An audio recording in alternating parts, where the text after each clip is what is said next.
I've made a few upgrades since the last time I showed my layout on a video. I wasn't real satisfied, even though I'd had most of the scenery and so forth completed. I still wasn't real happy with the way things were. So what I did was I added an additional 1 foot, actually cutting the layout by the bridge over there. And moving it 1 foot, adding an additional foot made a huge difference. It allowed me to do a couple of things. One, put a siding track in, which I really needed. Also to create another Central Valley bridge. I really enjoyed putting that together. I also had the time then to go ahead and wire this so that if the money ever becomes available for DCC, then I'm hoping to be able to do it, and the wiring will be all ready to go.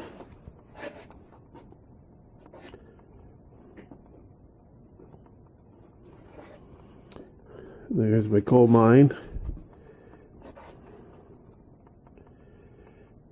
I have 3 lines that run. I have a double main line as well as a third or second line which comes on up through this Central Valley bridge right here over a little bit of a ravine.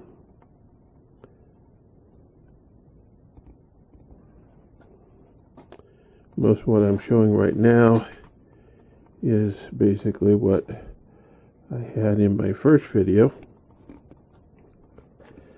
However, now I'm getting to a point where I can start to show some of the things that I made changes on. That 1 foot that I placed in there enabled me, first of all, to be able to put in a roundhouse and turntable and facilities for servicing diesel locomotives and steam locomotives. Bring it up here just a little bit closer so you can see that. The second thing it did was it allowed me to put in a new staging track. That was one thing I forgot to put into my plans when I originally built it. And since I run freight sometimes with 45 to 50 cars, I needed a place where I could park one freight train and then bring out a second. One of the things that I did too was try to wire the track so that it's ready for DCC. Now, to do that meant I had to tear out the wall that runs beneath these factories and buildings that allows access to the tracks underneath them. The problem I ran into was that when tearing that wall out, it wasn't serviceable afterwards. So what I ended up having to do was use HO wooden ties and create cribbing. And I put the cribbing in such a way that it can be removed without destroying it. One of the things that I hope to be doing next will be to take out the wood factory and readjust and remove some of these businesses. My goal is to move the business section up here closer so that it'll be easier to see the details and so forth. Of course, that will also involve lighting and some other things. One of the businesses on the layout, of course, is a power plant. Can't have a power plant without coal. And we have coal mines, so. And the power plant is made up of a DPM model and a Walters kit. The two of them work together very nicely. I also had this warehouse that wasn't quite sure what to do with, and it fit in here very nicely. As you can see, we got dock workers working hard on it. The dock on this one, as well as the freight house across from it, were, of course, plastic, since they were Walters kits, and I just didn't like the looks of them. So I went ahead and scratch built some wooden ones, and I think it really enhances and dresses it up, makes it look a lot more realistic. Of course, you've got to have a passenger train station, and so here's my station, waiting. Passengers are waiting, either sitting or in the front and the sides, waiting for the passenger train to come in. Parking lot to the side.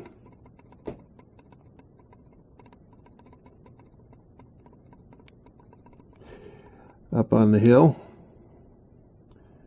you will see a house that is, it's called the Deacon's house. When I saw that, just being a pastor, I just knew I had to have that. One of the main businesses on my railroad is a mill. And of course, with mills, you have to have at least one, if not two, grain bins to receive the grain and get it ready to process. It is a busy place. I've got semis being loaded, plenty of workers and their automobiles here. And of course, we even have cars that have to be removed. Just to the back of the mill is a house that my daughter introduced me to.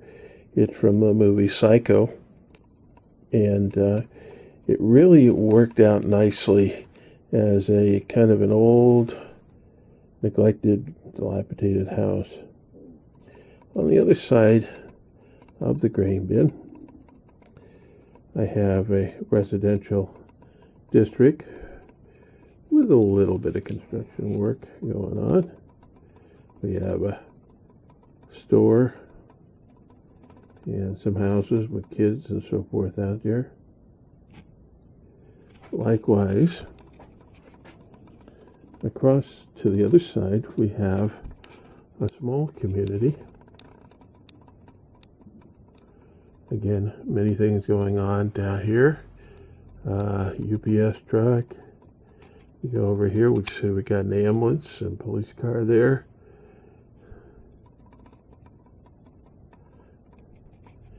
The only way you can get there is, of course, through the bridge.